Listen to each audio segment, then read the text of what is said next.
Real Rhinelander podcast is sponsored by AirPro Fan and Blower Company. For more information, visit airprofan.com. Welcome, everyone, to this month's edition of the Real Rhinelander podcast. My name is Lauren Sackett. I'm the CEO of the Rhinelander Chamber, and my guest this month is Robbie Deede. Thank you so much for joining me. Thank you for having me. Yeah. So for those that don't know you, can you give us a little rundown of yourself, personally, professionally, a little bit of background? Yeah, so I was born and raised in Rhinelander, lived around here my whole life, ventured out during college, came back, grew up on a farm just into Lincoln County, but Rhinelander was the primary hub for us growing up. And what kind of brings me here today is my passion for the community and getting involved in the BMX track when it started some 27 years ago. And I moved away, I came back, got reintegrated with the community and took over the BMX track. And this is like the 15th year I've been running the track now. It's crazy. Wow, time flies. When you're having fun or working really hard. So you said you're originally from the Rhinelander area. What I always like to ask my guests this, either like what made them come here or what makes them stay? Like, is there anything particularly that comes to mind about Rhinelander that's like, this is why I want to be here? Yeah, so I guess I'll be really honest and open right away. I never thought for a moment that I would move back after I graduated. You think you go out and do other things, or that's kind of what I thought was going to happen. People that you love and women that you love will make you do crazy things like move back to your hometown. But right. But one thing that definitely for me that I've seen is I remember being a kid and there was kind of almost like a negative thought about Rhinelander. And I always disliked that people shouldn't talk down about their town and their community. And I'm like, I never bought into that, and heard a lot of inspirational speakers that, things are what you make of it. And really that's one of my key driving thoughts and visions and intentions with the BMX track is I'm making the community that I want to be in, a community that I'm proud of, and a community that people want to raise their kids in. Yeah, I think that's a very common thing. Leaving high school, I think I did the same thing. I was like, I'm not going to come back here. And now it's like, why would I go anywhere else? and the longer I'm here, the more enduring it is, because this is a great place to raise a family. I have 2 little ones now, and I've spent a lot of time in the big city and the hustle and bustle, and there's a lot to be said about not being in traffic and being able to go out into the woods and not be able to see a city light. Yeah. The natural amenities is a big driver of people to be up here. Yeah. So you work for the Oneida County Health Department. Can you tell me a little bit about your professional role there? Yeah, I've had 2 tenures at the Oneida County Health Department, where in between I served as an LTE when I was contracting with the state of Wisconsin. But I'm a nurse by trade, actually, which kind of fits for me.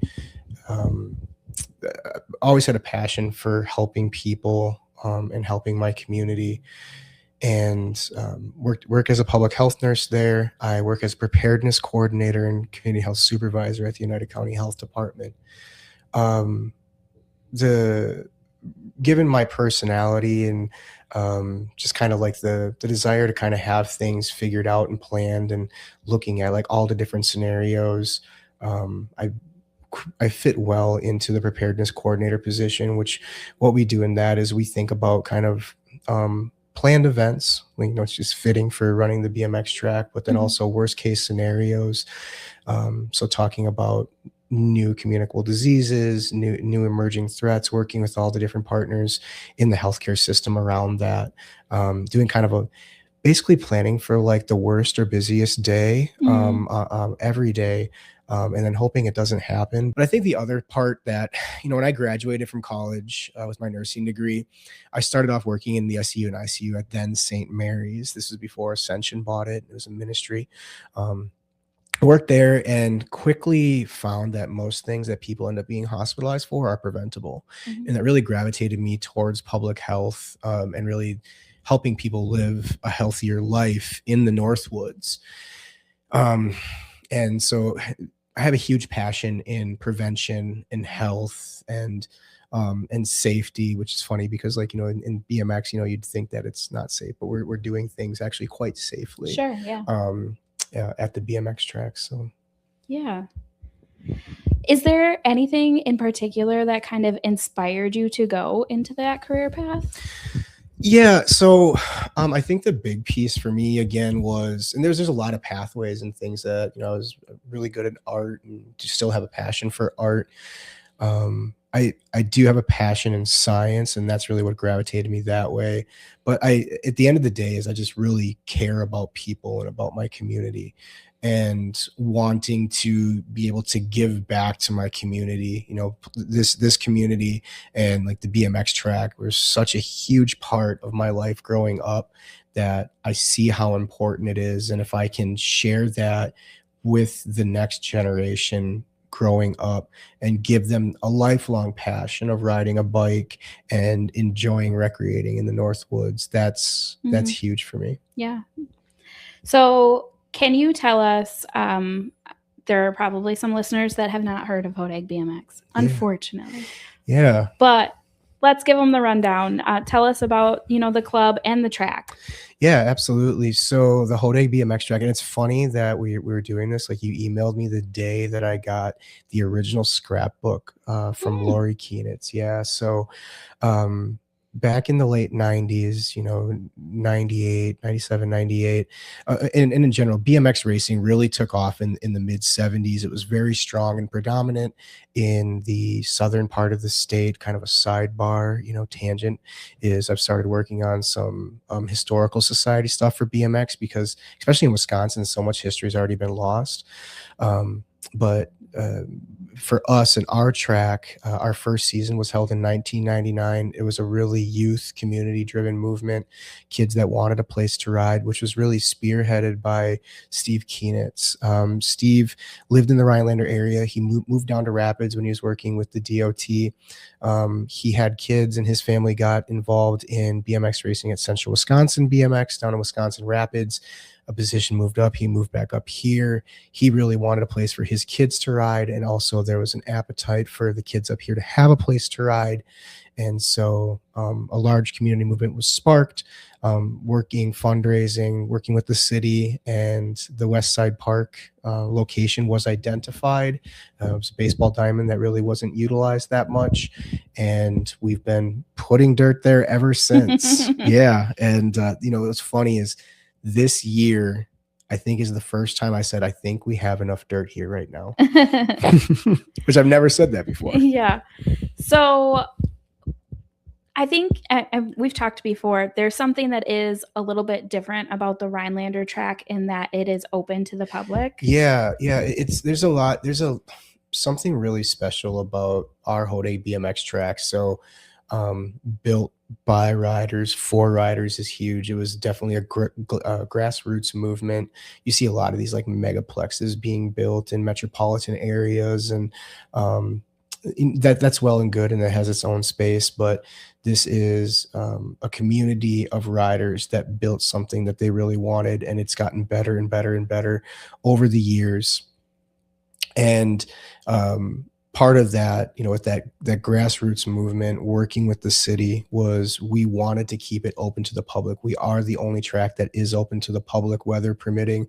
Gosh, I feel like it's been raining so much lately that it's been closed a lot more than I'd like it to be. But kids can come down, ride the track, find that passion. We are sanctioned with USA BMX, so we hold sanctioned racing multiple times a week.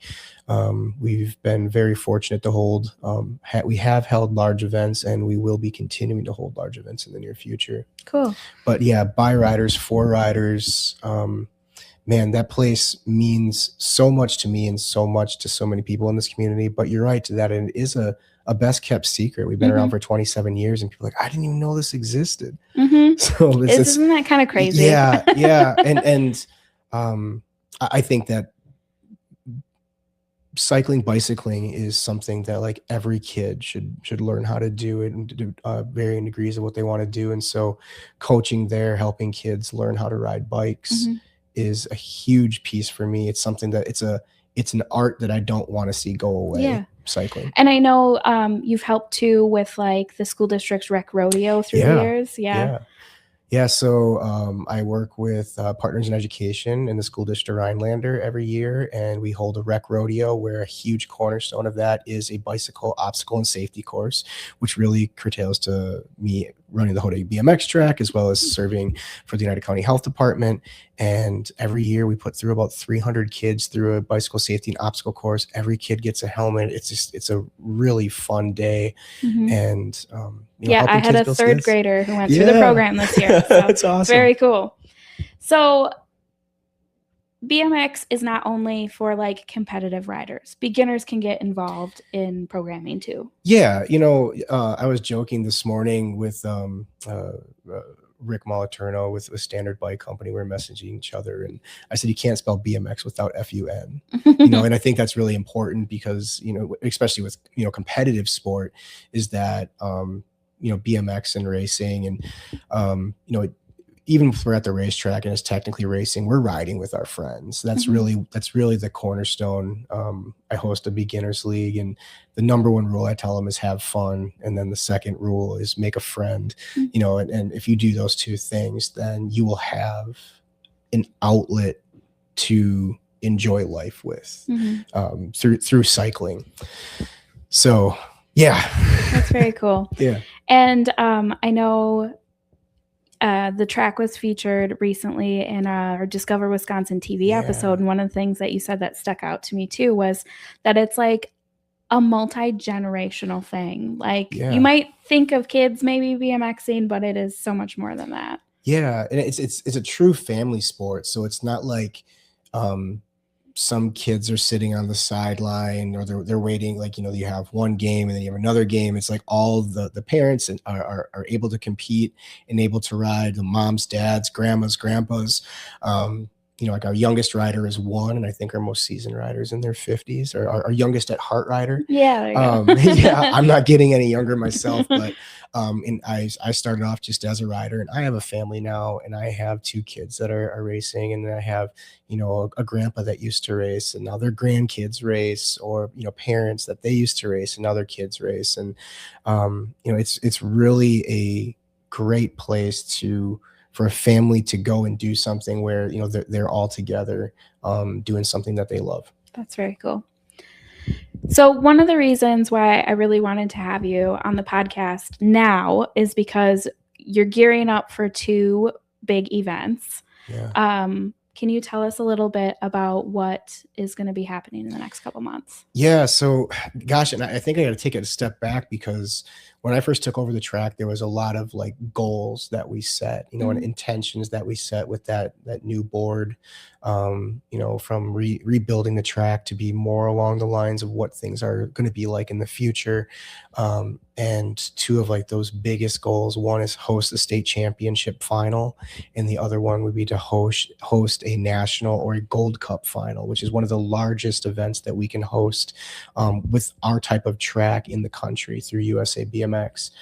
And last year we held the Wisconsin State Championship for the first time on our 26th year of operation. And then this year we were selected, with a lot of help from you, by USA BMX to host the North Central Regional Gold Cup final, which is 11 states. We anticipate 800 to 1,000 riders that'll be coming to compete at our track in Rhinelander, Wisconsin. That's huge.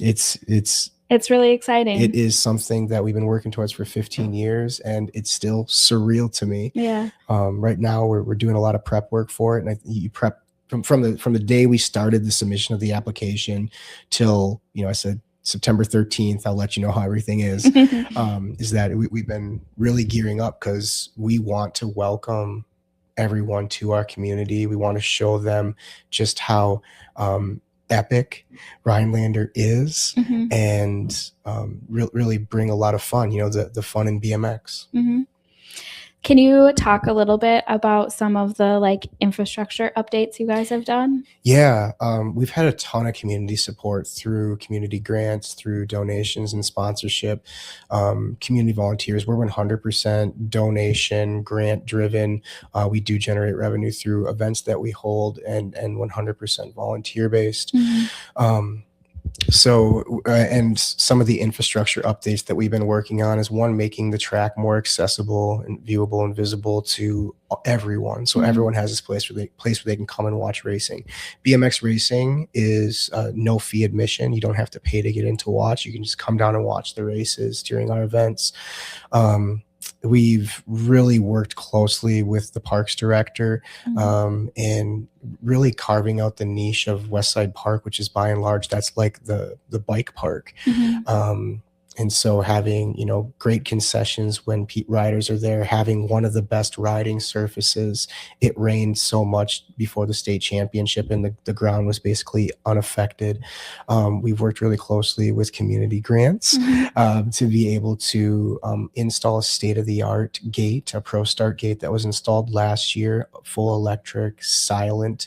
That was one of the biggest sticking points for like little kiddos, is pneumatics can be really loud and intimidating. And so we put in a nice quiet gate. It's so silent.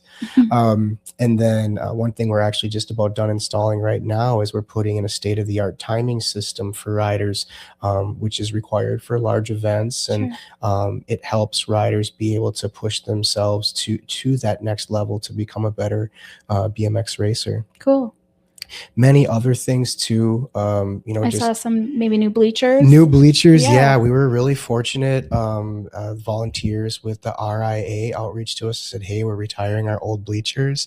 Would you have a need for them?" And we're like, absolutely. We're actually looking for some more seating for our Gold Cup final, and so our volunteers went out. We gathered up a whole bunch of it. We were able to install 60 more feet of bleachers there. Oh, that's awesome. Yeah, and we have a lot of other projects in the works. Again, we're trying to make Hodag BMX a facility for people to come to. Like, we want them to be amazed, like, wow, this place is awesome. And you know, we're setting ourselves up that we want USA BMX to want to come back routinely to our track to hold events. Sure.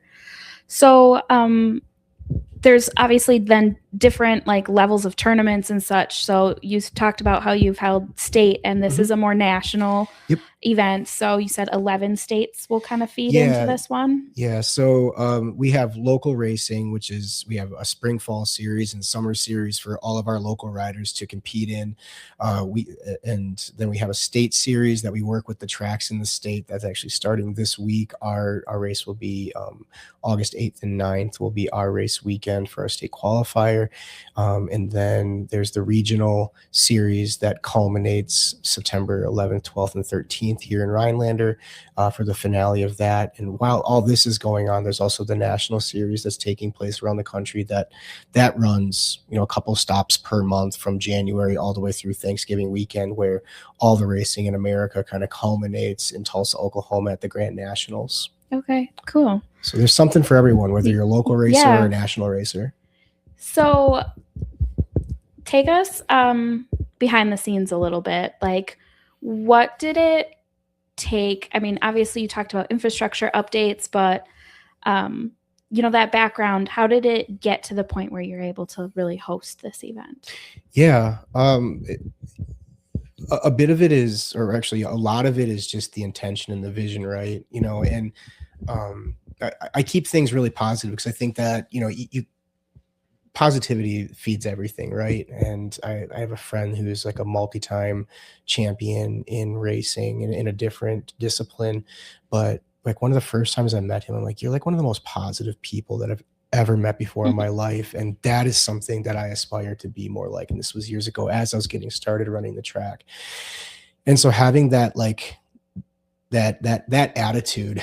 And I remember someone telling me years ago, like, well, we're never going to do this. We're never going to do that. I'm like, why not? Like, why? I think that's the attitude that I've had, is like, why not us? Why can't we host a state championship? Why can't we host a national or a Gold Cup final? Or why can't you do these things?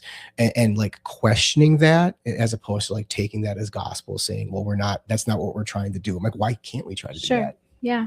Taking that initiative and drive to really just push it. Initiative and drive, and then like reverse engineering it. So, this is what we want to do. When you set out on an objective and a mission and a vision, like, this is what we want to do. This is what we want for our piece of Rhinelander. And you reverse engineer it back to where you are. And that builds a map for every step that you have to do to get there. Very cool. So obviously there are people that don't BMX, and they're probably like, why do I care? But could you talk to us? I mean, this is going to have a ripple effect throughout the community, whether you're a BMX rider or not. I mean, we certainly see that there will be like an economic impact. Could you talk a little bit about that? Like our community should care that we were able to do this. That's a great point. And I get this at the end of the day. As much as I would like to, I want everyone to like be riding bikes with me at the track. That would be amazing. It'd also make it really, really, really busy down there, which I would love too. But I also understand that, cycling's not everyone's able to cycle, and cycling is not for everyone, which I completely understand that. But the economic effect, I mean, we had the numbers run, which USA BMX works really closely with us to be able to give us a sense of what's going on through certain apps like Placer AI and other tools. We're able to see, like, this is how many people were there. This is where what people were doing. And it was like, approximately like $350,000 just that were revenue brought into the community just for that weekend of the state championship. And we anticipate probably between $1 and $1.5 million to be brought into the community for that, for the Gold Cup final weekend. The other really big piece, though, is that we are establishing those those intentions, that mission, those visions for our community youth, and the avenues through BMX. So helping kids develop skills and our community develop skills through BMX. So like, I mean, we're doing it on bicycles, but these are things that you're going to be able to take elsewhere. Right. One of my friends sent me a picture actually this morning it was 6 kids that this was like 2015, 2016. And they're all grown up now, and they all have jobs, and they're doing great things in life. One's a paramedic, one works at the mill, one is pursuing his degree right now. And it was amazing to see. But like, these are all kids that I worked really closely with in helping them develop skills that they were going to need down the road. I host the Beginners League, and where we help kids develop skills and comfort and confidence on bikes. But another huge aspect of that is having an intention with each course. So like respect and responsibility, commitment. One of the big things that I'll work with kids on is do something that makes you a little bit uncomfortable every day, and you will gradually grow to do great things. But take yourself out of your comfort zone and experiment and try something new in a positive way, and you might find something that changes your life. Yeah. I actually just finished reading the Atomic Habits book. Yeah. Which, like, a main concept in there is to try to make yourself 1% better every day. Yes. And all of it compounds and adds up. So, yeah, well, 1% times 100 days, it's like 100% better. Yeah. And there's a lot of truth to that. Yeah. Get a little bit better every day. And you can't look at something for like its whole. Like, if you were to look at like, we need to host a Gold Cup final, it's extremely overwhelming. But like I said, where you say, this is the final product that we're trying to get to, and then take it apart piece by piece. Like, what are the things we have to do? I think inside of that, though, is also looking at ourselves through a critical lens in a positive light, where we heard what some of the criticisms of our facility would be from other riders. And instead of, taking that negatively or defensively, we said, okay, well, we're going to take that part and make it our best. Yeah. And so you work on improving the things that are your weak points through that 1%. Yeah. Interesting.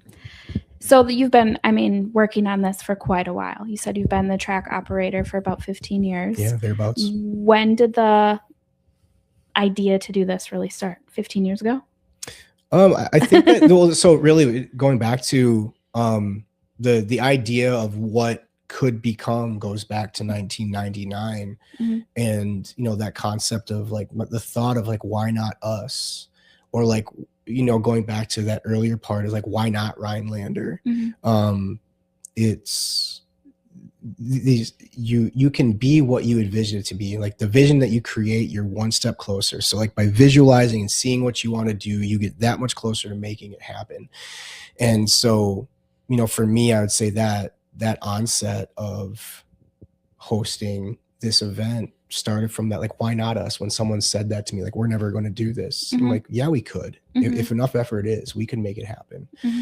And then taking that closer and closer and closer and building that momentum. And, we've been highly supported, but, we do it on a very modest budget and making the most of what you have. And, that be undeniable with those things that you do. And over the years that body of work, you start to get attention from those people that make those types of decisions. Yeah. So you said 100% volunteer run. Like, yeah. We've talked in other podcast episodes about the importance of volunteerism. Do you have anything that sticks out in your mind as why people should, maybe choose to get involved? Yeah, I think that volunteerism does get more difficult every year. It's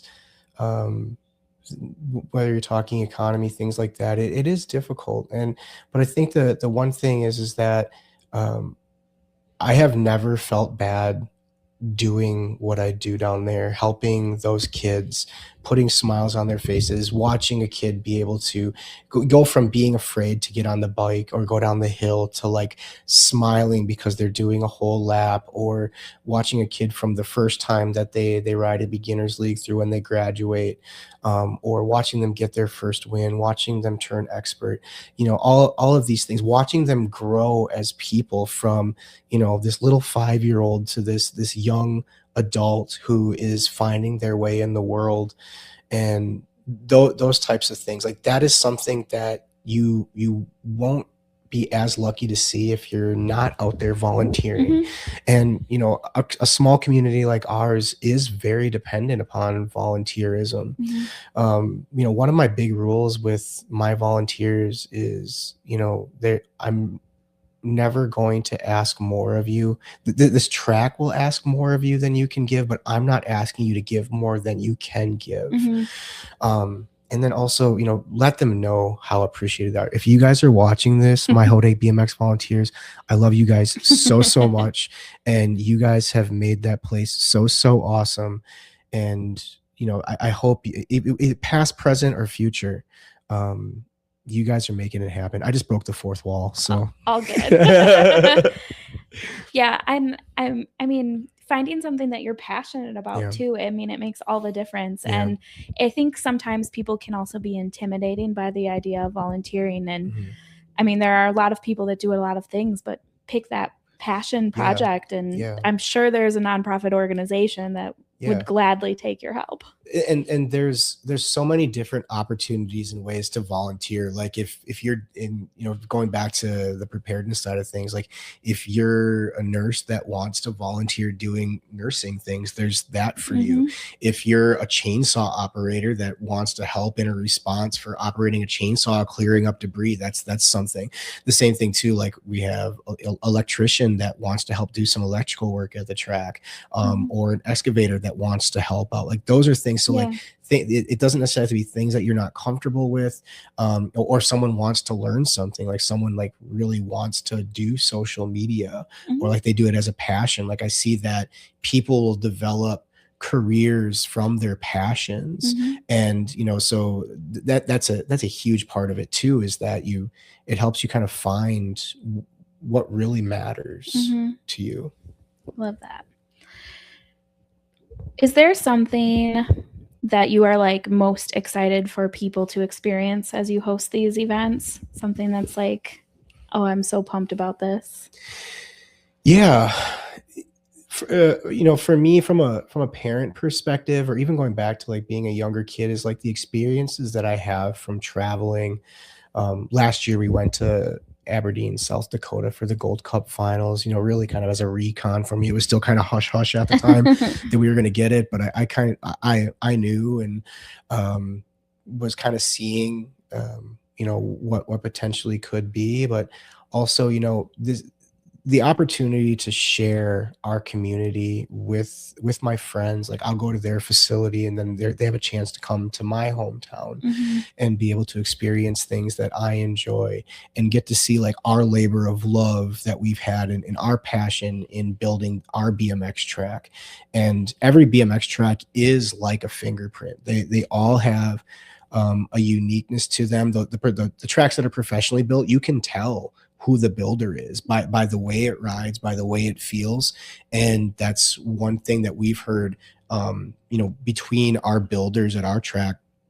There's over 50 years of building experience between us. And it when the riders come, they're like, yeah, this is really fun to ride. So yeah, being able to have people come, see what we've been working on, enjoy our community, and just make memories. For me, some of my fondest memories as a kid, and even right now as a parent, is, going to and from the races, being at the hotel or at the campsite, going to the racetrack, the memorable moments, right? Too good, bad, or otherwise. We're like, oh my gosh, it rained so much at that event. Or it was like so hot. And we were at an event in Iowa like 2 years ago, and my wife was like 34 weeks pregnant, and it was like 99 degrees. And I'm like, oh my gosh, let's just get a fan on you and keep you in the shade. And it was like those types of memories that are made.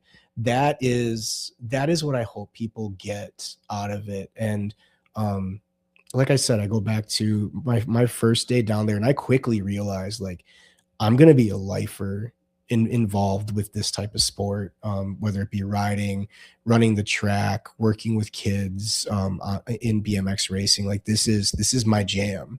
And being able to share that and grow that this is having an impact on someone's life, one life at a time, in a positive way. Very cool. So let's look 5 years down the road. Yeah. What does BMX and Rhinelander look like 5 years down the road for you? So you were thinking about this one.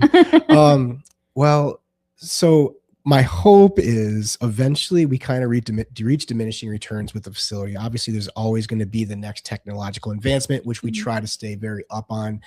There's going to be continued innovations. I mean, in everything there is, right? So that's something we're going to stay in tune to. But like, I'm kind of hoping that we reach a point where the facility is quite plug and play, which it really does get to. Like, late summer, it's like everything's kind of dialed in. We're good. And then, consistently building that facility that we want. My vision would be that we consistently are a stop, whether it be in the national series, a Gold Cup final host, but being one of the premier facilities in the country. That's really kind of the vision and the goal that we set out on, being able to host those events. The one thing, though, that I think is a miss, and it is tough for cycling in northern Wisconsin, is it snows a lot and it's cold a lot. And there's been a lot of facilities in the last decade that have really come into their own by offering indoor opportunities. So I would say like Steel Wheels in Indiana, in my conversation I've had with Jackie, or the volunteers at Rum River BMX over in Asante, Minnesota, which has become the #1 track in the country. But being able to offer indoor options, and I think that really there is an appetite and a capacity for an indoor bike park in our community. Having conversations with like Paul at Ray's Mountain Bike Park.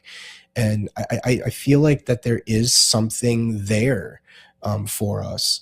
Myself, in 5-10 years, I envision myself, as I get on in my career, I want to lean more and more into cycling. Like my passion for helping people, my passion in public health exists, you know, kind of regardless, like if I'm not with public health anymore someday, but like my interest is still in promoting public health through cycling, through BMX, through the facilities, you know, and it's kind of new build bike season right now, and helping people, you know, build those new bikes that they're gonna have a lot of healthy, fun experiences on. And yeah, but yeah, I think I would love to see something that we can offer in the BMX and and cycling realm more year round. Like I think, and don't get me wrong, we have a really great like Rasta, our outdoor cycling community, the fat bike community. That's great. We have a huge place for that.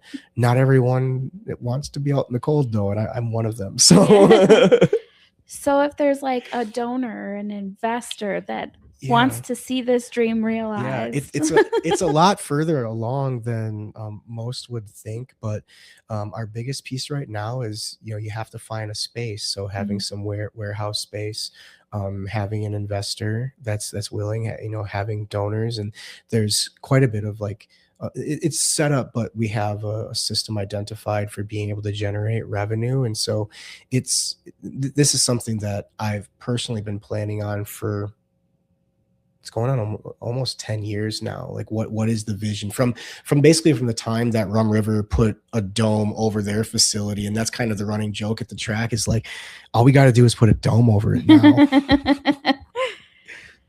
So is there anything else, like, you know, public health or BMX or something else we missed that you think that you want to share? I really, I think that a lot of this comes down to people's approach to life, right? And I'm getting really deep and philosophical on a podcast about Rhinelander and about BMX, but I think that's really what it is. You know, I go back to my thoughts of what I want my community to be, what I want my facility to be, what I want to have for my kids, and and when I mean kids, I mean the kids that I coach. I currently work with about 80 to 90 kids right now at the track, and past, present, and future, that being able to make this place, whether it be the track, the community, what we want it to be. And I think that we have a lot more power in that than we think. You know, there's a lot of really great things that happen up here. Yeah. And I have a saying too that I hear, stick with, and you'll hear me repeat if you hang out with me enough, that there's a lot of great people out in this world. And if you can't find one, go be one. Go be one. Yes, exactly. Love that so much. Okay, I think my last question, I always try to end with something fun. Yeah. So maybe don't think about I try to as little as possible. BMX. What is one thing about Rhinelander that you wish everyone knew about? Like people that live in Rhinelander, or people that live, or just. Let's do people that live here. Okay. What's one thing you wish everyone knew about in Rhinelander that maybe isn't the BMX track? Maybe since we talked about that. that maybe isn't the BMX track. That's a tough one. I